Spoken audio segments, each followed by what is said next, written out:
Welcome to the 7 Success Habits of Homeschoolers. This series is my homeschool-specific adaptation of Stephen Covey's The 7 Habits of Highly Effective People. My name is Alison Moore-Smith, and I homeschooled our 6 kids for over 27 years. After a number of years presenting this in conferences, I compiled it into a book. This presentation on YouTube will be done pretty much like a conference talk. Although you aren't here live, think of it as a personal chat with a little editing and a few tangents. We'll go through the book chapter by chapter, hopefully giving you all the information you need to dive right in.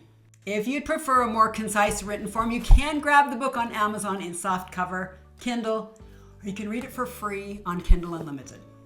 There's a link in the description. As new chapters are added, they'll also be linked in the description and added to the 7 Success Habits of Homeschoolers playlist. Now to the introduction. Homeschoolers are freaks and weirdos. I began homeschooling on a dare from my precocious 7-year-old oldest daughter. She had just finished first grade at the public school, the place where you're supposed to go to school, and she had been recommended for the gifted program, which was a magnet school where she'd be bused 30 minutes each way every day for a school that, to be honest, wasn't that great. Magically, it was mostly attended by kids of rich parents who had paid a psychologist to have the recommendation. So I had decided to supplement her education. I would do extra things in the summer. I would do extra things after school. I had already taught her to read and was trying to pre-teach math to her because I didn't like the way the schools did either one of those.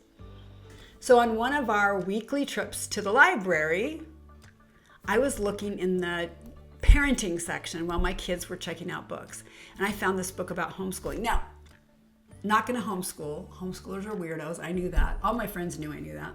My husband certainly knew I knew that.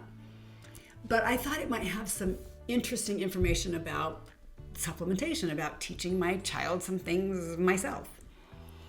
So I checked out this little red book. I still can't tell you what it was called, but I checked this out, and when I went up to the check stand, I literally hid the book under a stack of other books because I didn't want anyone to see it. And when I got up to the poor librarian who was stamping, remember the old stamping the books, the due date on them? He got to that book and he said, homeschooling. Now, personally, I think librarians should be forbidden to ever address what book you're checking out. It should be private. They should pretend like they don't know what they're seeing. But he said, homeschooling. And I said, I don't homeschool. I don't homeschool. No, I'm just getting some information.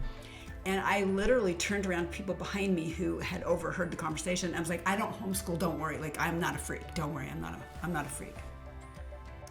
I took the book home, and a few days later, I was reading the book on the couch.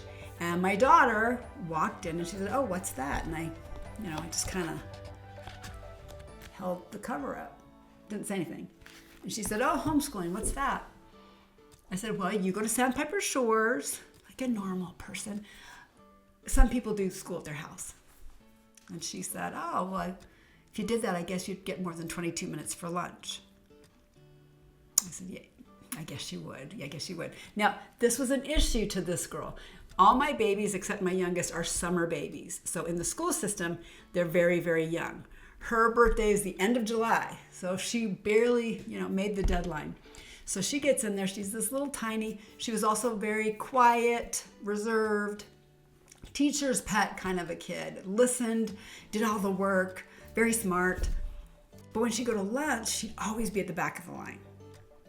And by the time she'd finally get up to get her food, she literally just had a couple of minutes. She'd sit at the table, she'd take 2 or 3 bites, and it'd be over, throw your food away. That was partly because of overcrowding in the school, multiple portables outside. So they started lunch at this school within about an hour of start time. Some of the kids started lunch as soon as they got there. So it was crowded, they were very regimented, and that meant that often she came home starving, usually every day. So that was exciting to her to have more time for lunch, to be able to eat. And I was like, sure, whatever. Yeah, but you don't want to homeschool. It's so boring. And she left, and she would come back every few minutes over the next many hours with another rebuttal. I'd get more time at the library. I'd get more computer time. She had all these reasons why in her mind she thought homeschooling would be great. And I kept countering them. And one of my counters literally was, yeah, but homeschoolers are weirdos. They're freaks. You won't have any friends. You won't know anyone. You won't be socialized. You know, all the typical things. And I'm countering this child, this 7-year-old. And this went on through the evening, and it started again in the morning. So where was my husband, you ask? Good question. He was on a plane to Germany on a business trip, which he seemed to always be in Europe when crises happened in our family, and this was definitely one of those. So, and this was also 1994. So this was not the age of cell phones or easy texting or anything. So I had to wait until he actually was settled in his hotel and had time, and the time change and all that. So he called me the second day, later in the second day. And he said, how's it going? And I said, like, you won't believe this book I checked out, because it had caused such mayhem in my house. And he said, what is it? And I said, well, it's a book about homeschooling. Now I knew that he agreed with me, and I knew he would laugh and be like, why did you get a homeschooling book? What in the world? That's so bizarre. And he said, oh. And I waited. And I said, oh, like that's it? And he said, well, if we homeschooled it would be you, so that's okay. And I literally I'm on my landline, right? I literally leaned up against the wall, and I slid down on the floor holding the phone. And I was like, that's the support you're giving me. You're supposed to say, homeschooling. Oh my gosh, that's crazy. And instead he was like, it'd be fine. So I sat there on the floor of my kitchen with my phone thinking, what am I going to do? What am I going to do? And by the next morning, I knew I had been worn down by the 7-year-old. So I went to her and I said, okay, listen, this is what we'll do. We will try it for 1 year. I'm thinking, second grade, what's going to happen? What can happen in second grade? You will see how bad it is. And then we'll be done. We'll be done with this conversation about homeschooling. So she was excited. I was terrified. And within a couple of days after my husband got home, I went on my annual trip, my annual mom retreat, where I got to go anywhere I wanted for a week, and my husband would take care of everything else. And I always went out to Utah to see my family, and I would attend Education Week. Now, it's a week of classes for adults.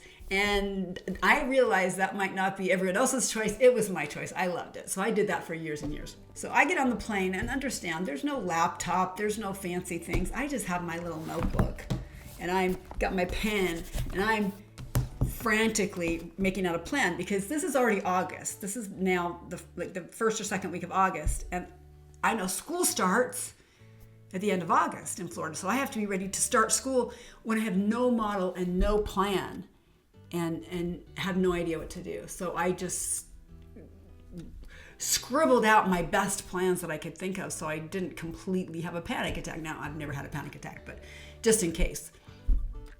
Homeschoolers are freaks and weirdos. That's definitely what I thought. And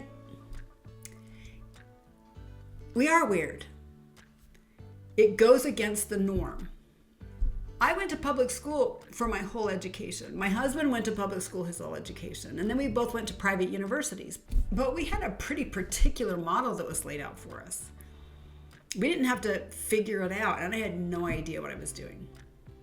I had no idea at all. That's when I began my research. I found a lot of good things. I found a lot of things I thought were crazy, and I just had to work through it. So what I came up with and what I'm presenting to you today, it is not a new curriculum. I'm not selling you anything. Well, unless you want to buy the book. You can buy the book, or you can just listen to this. I'm not giving you a homeschooling method even. What I wanted to do was to create a set of principles that I could use as a foundation, an educational philosophy upon which we could choose methods and curriculum to fit each child. And so that's what I'm going to be presenting to you in the next 7 habits chapters. Were you homeschooled as a kid? Are you homeschooling your own children now or just thinking about it? What were or are your initial impressions of homeschooling? Please share your thoughts. I'll see you in the next installment. Habit 1, change your mindset.